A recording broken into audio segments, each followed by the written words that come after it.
Bonjour à tous, nous sommes aujourd'hui les invités de la manade Blatière, en petite Camargue, commune de Vauvert. Oui, tout à fait. Merci de nous accueillir, vous et vos beaux chevaux. Monsieur Blatière, dites-moi, ces taureaux qui sont si liés au paysage de Camargue, qui sont-ils? Pourquoi les élève-t-on? Oh ben, ces taureaux existent depuis la nuit des temps. La nuit des temps, ça fait longtemps.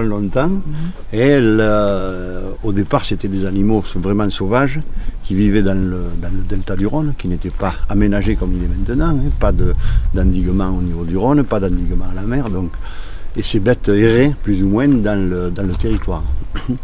L'homme, toujours en conquête de puissance, et a essayé de se les approprier un petit peu, mais cela était difficile. Quoique déjà les histoires de ferrade et de marquage, dans les années 1500, déjà on commençait à marquer les taureaux. Pourquoi en faire, on ne savait pas trop. Je pense que c'était surtout des animaux de bouche. Bon, c'était du gibier, c'était la seule race à viande qui vivait là, et donc l'usage premier était ça. Historiquement, on parle qu'on avait essayé de les domestiquer même, pour en faire des animaux de trait. Enfin, c'est assez historique, mais je crois que ça a eu existé. On parle en Costière, on parle dans l'Accro, d'avoir essayé d'atteler ces taureaux avec des taureaux plus apprivoisés naturellement, et on leur faisait tirer la charrue. Cela n'a pas donné d'excellents résultats, mais enfin, ça le mérite d'avoir été fait, d'avoir été essayé. Et le fait d'essayer de s'approcher, d'essayer de contenir ces animaux, de les enfermer dans les cours de masse, de les demander un certain savoir-faire, qui est le travail actuel des premiers gardiens. Les rassembler, les enfermer, les contenir, les attacher. Et cela faisait des échanges, des jeux, voire un combat même.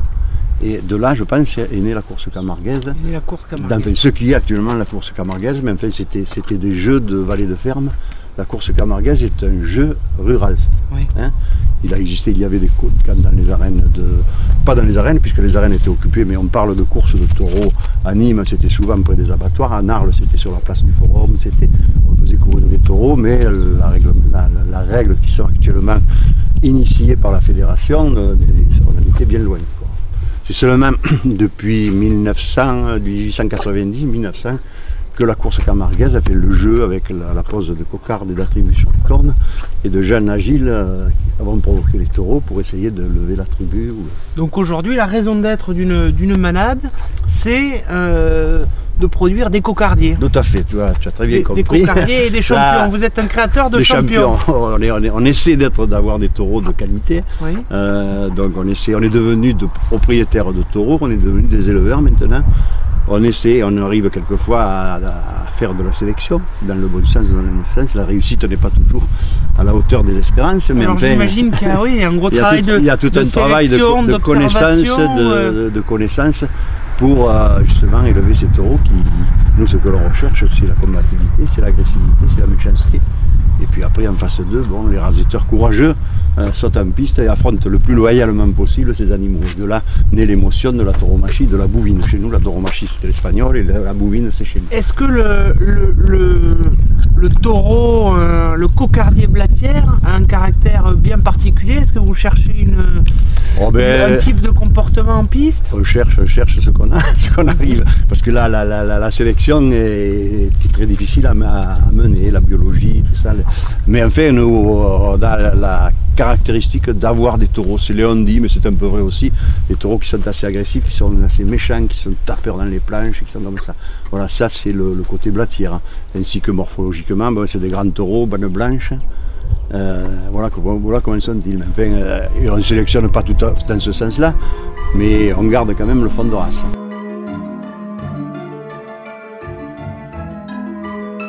Alors Jacques Blatière, expliquez-nous un peu la genèse d'un champion cocardier, comment on le choisit, comment on l'observe au champ, quel est le travail qui est fait autour de la sélection? On ne choisit pas le taureau, on élève toute l'année des animaux. des vaches naturellement, puisqu'on est un élevage à moitié mâle et moitié femelle. Hein. Et puis après, bon, on essaie de connaître d'abord physiquement, les reconnaître dans le clos, dans les prés, dans tout ça, nos animaux, soit les vaches, soit les femelles, soit les mâles. Et puis après, à travers des tests, des petites courses quelquefois, on essaie de voir leur qualité, leurs caractéristiques. Après, bon, on fait le choix de garder naturellement ce qui nous convient le plus.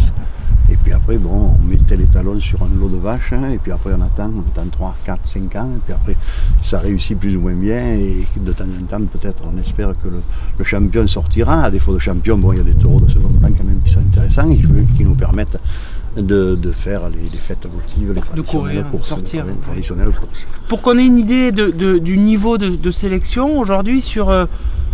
vous avez combien de taureaux déjà? On a moitié-moitié, on a en gros 150 vaches et 150 femelles et 160 mâles. Et sur les mâles, il y en a combien qui Alors concourent? Sur les mâles, chaque année on a une 50 à 60 veaux, donc on a les taureaux de 1 an, les anoubles, 2 ans les doublins et 3 ans les ternins. Veaux, anoubles, doublins, on a 150 bêtes qui sont en devenir, qui grandissent, qui sont sous la mer à veau, on les sèvre, on les marque, et puis après on attend qu'elles soient en âge de pouvoir courir pour commencer à apprécier, essayer de faire de la... Et chacun sort en piste, vous les testez tous? On essaie, on essaie de voir à peu près tous les animaux, et même les femelles, ça a beaucoup d'intérêt de voir un petit peu... même les femelles sortent? Même les femelles, on les essaie dans des courses d'école taurine, dans des courses avec des jeunes, mais enfin, à travers le comportement en piste d'une vache, on peut apprécier, on peut se tromper aussi, mais enfin, on essaie d'apprécier les caractéristiques et la valeur combative de ces petites vaches, qui elles alors passeront après, on les mettra au taureau, et puis après elles deviendront vaches de vente, enfin reproductrices. Alors vous nous avez ouvert ici les portes de votre manade, racontez-nous un peu l'histoire de cette manade, comment débute-t-on dans le taureau? J'ai connu mon grand-père, puisque j'avais 20 ans quand il est décédé, mais en fait, je ne me rappelle plus à lui avoir posé la question des motivations d'avoir une manade. Alors je me la suis imaginé, c'était en 1921, donc c'était après la 14-18, là, en France, partout, il y avait quand même assez de... Et il y a eu une flambée un petit peu de traditions qui se sont mises en place, d'une part à travers Baroncel, et d'autre part par des manadiers, notamment Fernand Granon, qui ont fait de la sélection. Qui sont les deux principales encastes. Ouais, c'est les deux principales, les cornes blanches de Baroncel et les cornes noires de Granon Lafont, maintenant Nicolin.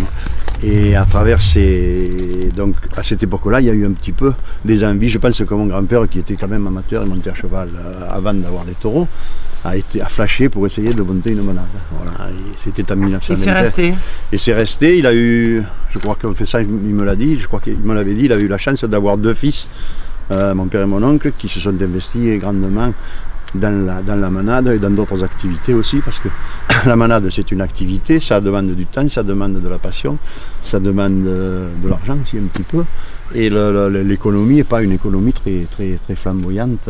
Voilà. C'est la question que j'allais vous poser. Généralement les éleveurs, il y a beaucoup d'éleveurs, il y en a qui sont uniquement manadiers, mais en fait il y a les Reynaud qui ont mené une vie de manadier à temps plein, là-bas dans le Grand Radeau, à la bordure du Rhône, qui ont été exclusivement manadiers et qui ont galéré peut-être, mais qui ont maintenu un petit peu leur élevage.